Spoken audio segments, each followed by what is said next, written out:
Alors, KISN série 4, numéro 8. Donc, quand on regarde ici, on nous dit cas mélangé de factorisation. Donc, on va avoir de la mise en évidence simple, mise en évidence double et de la différence de carré. Donc, dépendant du numéro, on peut avoir toutes sortes de choses différentes. Donc, ça devient intéressant. Alors, commençons tout de suite avec le premier. Donc, ici, j'ai 100x, 100x2 moins 36. Première chose, il faut que je regarde si je peux faire de la mise en évidence simple. J'ai-tu un diviseur commun entre 100 et moins 36? Juste en regardant les coefficients, oui, je vais en avoir un. Je vais en avoir un parce que ça se divise par 4 et 36 aussi, ça se divise par 4. Donc, je commence par ça. Je mets un 4 en évidence. Il va me rester quoi? Il va me rester 25x2 moins 9. Si tu n'avais pas vu que tu pouvais mettre en évidence un 4, ça n'aurait pas été super grave parce que tu serais probablement arrivé à la même réponse que moi, mais tu aurais peut-être oublié à la fin de faire la petite vérification. Donc, c'est pour ça qu'en le faisant au début, on a plus de chances de ne pas l'oublier. Parce que là, on n'a quand même pas fini de factoriser. On n'a pas fini parce que j'ai quelque chose au carré avec une soustraction et quelque chose au carré. Donc, je peux faire encore de la différence de carré. Donc, c'est encore plus mélangé. On mélange de la mise en évidence simple et de la différence de carré dans un même numéro.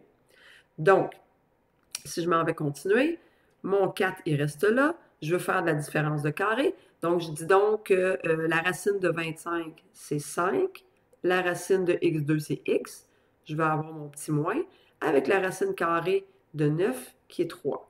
Ça, c'est ma première parenthèse. La deuxième va avoir exactement les mêmes éléments, sauf qu'au lieu d'avoir un moins, je vais avoir un plus. Une fois que j'ai fait ça, bien, je vérifie. Est-ce que je peux encore sortir quelque chose de ma parenthèse? La réponse, c'est non. Donc, j'ai fini de factoriser mon problème. Je vais juste le faire à côté. Quelqu'un qui n'aurait pas vu que je pouvais faire de la mise en évidence simple au départ, qu'est-ce qu'il aurait fait?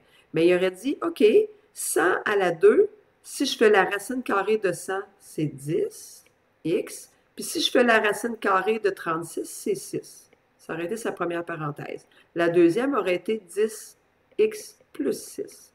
Là, tu dis, ouais, mais c'est pas la même chose, on n'arrive pas à la même réponse. Bien, c'est normal. C'est normal parce que dans le fond, ce qui te reste à faire, c'est que tu as un diviseur commun ici entre 10 et 6. Donc, ton diviseur commun entre 10 et 6, ça serait 2. Donc, tu peux aller ressortir un 2 que tu viens mettre en évidence simple. Il va donc te rester 5x moins 3. Mais tu peux aussi faire la même chose. Ici, tu peux encore sortir un autre 2. Donc, tu vas aller sortir un autre 2. Donc, tu vas mettre ça comme étant un autre 2 ici que tu vas multiplier et il va te rester 5x moins 3. Donc, ce qui fait que 2 avec 2, ça va te faire 4 et 5x moins 3 fois 5x moins 3. Tu vois qu'on arrive à la même chose. Mais je trouve que c'est plus compliqué d'avoir à faire ça. Et c'est ce qu'on vient de faire en faisant de la petite mise en évidence simple en avant, mise en évidence simple, puis d'avoir à multiplier le 2 fois 2. Ce qui fait que c'est pour ça que je te dis que c'est tout le temps important de commencer par vérifier est-ce que je peux faire de la mise en évidence simple au début.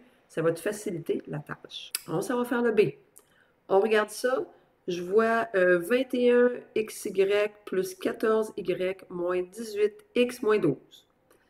Premier réflexe, est-ce que je peux faire de la mise en évidence simple? J'ai-tu un diviseur commun entre, je vais commencer par regarder les coefficients, là, 21, 14, 18 et 12. Bon, 21, 14, je pourrais me dire, hey, oui, je peux diviser ça par 7.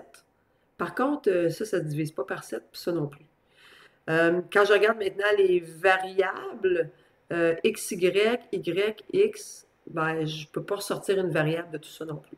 Ce qui fait que je vais me lancer dans la mise en évidence double. Double parce que j'ai 4 termes. C'est vraiment un indice quand tu vois 4 termes. Donc, commençons par regarder les 2 premiers termes ici et ensuite on ira regarder les 2 autres. Donc, je regarde les 2 premiers. On a dit tantôt que 21xy et 14y, effectivement, je peux ressortir un 7 de ça. Plus que ça même, dans les 2 cas, j'ai y et y. Donc, je peux sortir 7y. Donc, si je fais le premier terme, 21xy divisé par 7y, il va me rester 3x. Et si je fais 14y divisé par 7y, il me reste 2. Je garde le même symbole, le même signe que j'avais ici.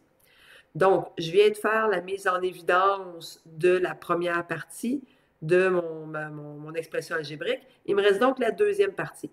Donc, je cherche maintenant un diviseur commun entre moins 18x et moins 12. Les deux se divisent par 6.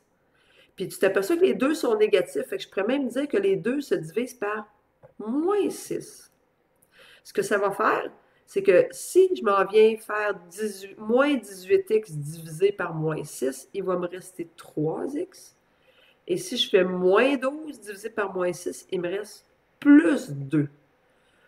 C'est important les signes. C'est important parce que je veux absolument arriver à la même chose que ce que j'ai ici. Ici, j'ai 3x plus 2, donc je veux donc 3x plus 2. Si j'avais à la place mis un positif ici, si j'avais sorti plus 6, je me serais retrouvé avec moins 3x et moins 2. Ce n'est pas les mêmes signes. Donc ça, c'est problématique. Donc c'est pour ça que c'est important d'aller retirer plutôt un moins 6 pour être capable d'avoir 3x plus 2 et que ça soit exactement la même parenthèse que j'avais ici. Une fois que tu as fait ça, bien là, on va faire de la mise en évidence simple de cette fameuse parenthèse-là. Donc, on vient la mettre tout à l'avant. Ça va me donner 3x plus 2. Donc, je la retire de ma première expression que j'avais ici, mon premier terme, et je la retire encore du deuxième terme ici.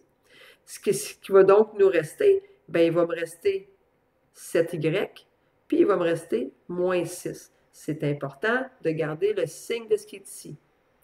C'est vraiment une soustraction, ce signe-là. Il ne faut pas que tu vois ça comme une multiplication, là. Ça, c'est multiplié à ça. Tu as un moins, puis ça, c'est multiplié à ça. Donc, une fois que j'ai fait ça, est-ce que je peux encore faire de la mise en évidence simple? Est-ce que j'ai un diviseur commun dans ma première parenthèse? Non. Et dans la deuxième, non plus. Donc, j'ai terminé, j'ai fait ma mise en évidence double. Numéro C. Beaucoup de variables ici, mais tout de suite, ce qui devrait me sauter aux yeux, c'est que ça, cette parenthèse-là, c'est exactement la même chose que ça ici. Regarde, c'est pareil comme on avait tantôt. Regarde, j'ai une parenthèse qui est exactement la même qui est ici. Puis qu'est-ce que j'avais fait dans ce cas-là, c'est que j'avais pris cette parenthèse-là, puis j'étais venu la mettre en avant. Donc, j'ai fait une mise en évidence simple. Donc, je peux venir faire une mise en évidence simple de ça ici et de ça que je vais amener à l'avant. Donc, ça va me donner A plus Y. Comme je l'ai retiré du premier terme, il va me rester quoi? Bien, il va me rester le X qui est ici.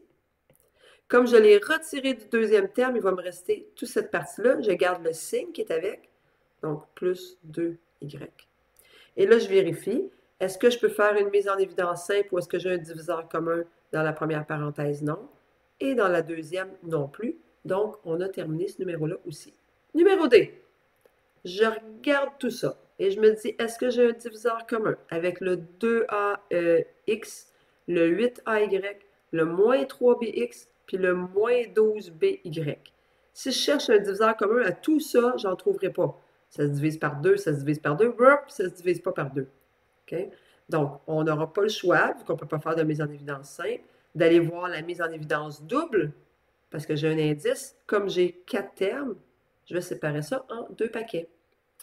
Alors, dans mon premier paquet, je peux mettre en évidence un 2A, hein, parce que j'avais 2A ici, puis là, je peux aussi faire un 8A divisé par 2A. Donc, il va me rester quoi quand j'enlève, quand je retire 2A de 2AX? Il va me rester X. Et si je fais 8AY divisé par 2A, il me reste 4Y. Je viens faire la même stratégie à mon deuxième paquet que j'avais ici. Comme j'ai 2 négatifs, ben, je vais dire, OK, je vais aller donc retirer un négatif. J'ai 3BX ici, j'ai 12BY, je vais donc retirer 3 et je vais retirer B. Il va donc me rester X, puis il va donc me rester plus 4Y. Pourquoi qu'il me reste plus 4 et pas moins 4? Parce que j'ai retiré un moins là. Donc, si je fais moins 3BX divisé par moins 3B, il me reste X. Puis si je fais moins 12BY divisé par moins 3. Un négatif divisé par un négatif, ça me donne un positif. Si je veux me vérifier, si je faisais de la distributivité ici, là, si j'allais distribuer à l'intérieur, moins 3b fois x, ça me donne bien moins 3bx, puis moins 3b fois 4y me donne bien moins 12by. Fait que je ne me suis pas trompée dans mes signes sont bons.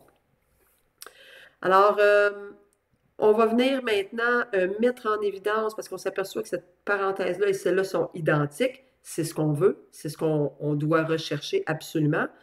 Donc, je m'en viens la mettre à l'avant. Ça va me donner x plus 4y. Il me reste donc 2a moins 3b pour la deuxième parenthèse. Bien important de comprendre que ça, c'est un moins. OK? Donc, c'est une soustraction. Ce n'est pas une multiplication. 2a est multiplié à la parenthèse. Tu as une soustraction. 3b est multiplié à la parenthèse. Mais ça, c'est bien une soustraction. C'est pour ça que je mets une soustraction ici. Je m'en viens vérifier. X plus 4y, je n'ai pas de diviseur commun. 2a moins 3b, je n'ai pas de diviseur commun. J'ai terminé. On continue avec le E. Donc, le E ici, je m'aperçois que j'ai quelque chose au carré. J'ai une soustraction. J'ai quelque chose au carré. Oh, je vais pouvoir faire de la différence de carré. Je vérifie. Il n'y a pas possibilité de faire de mise en évidence simple ou de mise en évidence double ici. Donc, je vais pouvoir tout de suite commencer avec ma différence de carré. Alors, 49, si je fais la racine carrée de 49, ça me donne 7. La racine carrée de x2, c'est x. J'ai mon signe moins. Et comme la parenthèse, elle était à la 2, bien, j'ai simplement enlevé l'exposant 2 pour... comme ça ici. J'ai simplement enlevé l'exposant 2 pour faire la racine carrée. Donc ça, c'est ma première parenthèse, celle dans laquelle j'avais le moins. Je vais avoir la même chose après ça avec une parenthèse qui va avoir un plus. Et ça va être les mêmes termes que je mets à l'intérieur, donc toujours 7x et x plus 6. Tu t'aperçois aussi que j'ai gardé cette parenthèse-là. Ce n'est pas anodin, je dois la garder parce qu'il va falloir que j'aille distribuer le petit moins à l'intérieur. Si je ne l'avais pas gardé, bien, j'aurais eu une erreur parce que j'aurais fait juste moins x, puis je n'aurais pas pensé que ça va être un moins 6. Donc, c'est bien important de la garder. Donc, si je m'en vais justement distribuer le moins, je vais avoir moins x, moins 6. Et je m'en vais distribuer le plus, je vais avoir plus x, plus 6. On va aller mettre les termes semblables ensemble. Donc, 7x moins x va me donner 6x moins 6. Et 7x plus x va me donner 8x plus 6. On dirait bien que j'ai terminé, mais je dois aller faire ma vérification finale. Est-ce que j'ai un diviseur commun avec 6x et moins 6? Bien oui, j'ai un diviseur commun. Je peux donc aller sortir quelque chose ici, là. Je peux aller sortir mon 6 puis mon 6. Je peux venir mettre ça en évidence. Donc, je viens retirer les 6. Il va me rester x moins 1.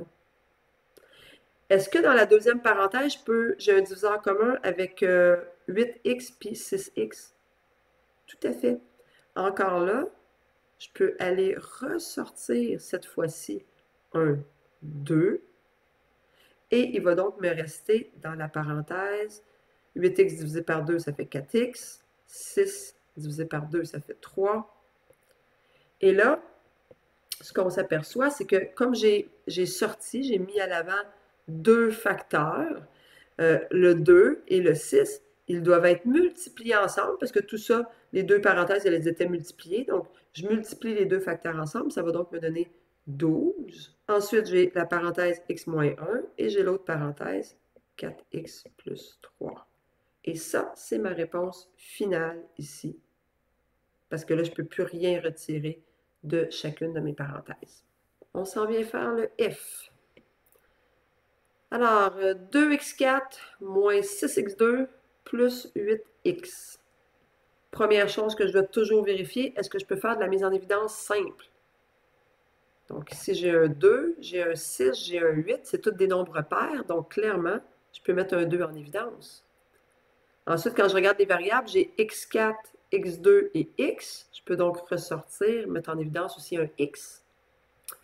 Alors, si je prends mon 2x4, que je viens diviser par 2x. Il va donc me rester x3. Si je veux vérifier, si je les remultiplie ensemble, ça me donne bien 2x4. Ensuite, j'ai une soustraction. 6x2 divisé par 2x, ça va me donner 3x. Je me vérifie. Si je les multiplie ensemble, 2x fois moins 3x, ça me donne bien moins 6x2. Et finalement, mon 8x, si je le divise par 2x, ça me donne 4. Encore là, je viens vérifier. Si je les multiplie ensemble, 2x fois 4, ça me donne bien 8x. Je vérifie. Est-ce que maintenant, dans ce que j'ai ici, je peux encore factoriser? Est-ce que j'ai un diviseur commun? Non.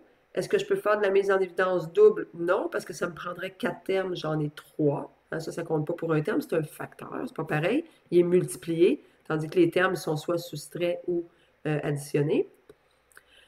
Puis, je ne peux pas faire de la différence de carré, parce que je n'ai pas de racine carrée. Ça, ici, c'est une racine cubique, c'est pas une racine carrée. Donc, j'ai terminé, c'est tout, on l'a fini. Alors, je m'en viens faire le G. Première chose, premier réflexe, est-ce que je peux faire de la mise en évidence simple? 2xy, 5x, 6y, 15. Ça se divise par 2, mais pas lui, donc je ne peux pas retirer un coefficient. Puis ici, j'ai un x, mais j'en ai pas là, donc je ne peux pas faire de mise en évidence simple. Donc, ce qu'on va venir faire à la place, on va venir séparer ça en paquets de 2, parce qu'on va vouloir aller faire de la mise en évidence double. Alors, quand j'ai 2xy avec 5x, bon, les coefficients, je ne peux rien faire avec ça, mais je peux venir retirer un x par contre. Il va donc me rester 2y plus 5. Et dans la deuxième portion, je peux mettre en évidence un 3, hein, parce que 6, ça se divise par 3. Il va donc me rester 2y. Puis si je retire un 3 à 15 en faisant 15 divisé par 3, il me reste 5. C'est parfait parce que je me retrouve avec deux parenthèses identiques. Je peux donc aller les mettre en évidence à l'avant. Je vais avoir 2, y plus 5. Et il reste quoi? Bien, il reste x plus 3. Donc, j'ai donc mes deux facteurs. On va vérifier s'ils sont réduits au maximum, si on a extrait tout ce qu'on pouvait extraire. J'ai plus de diviseur commun, j'ai plus de diviseur commun, et donc terminé. Numéro H, le dernier.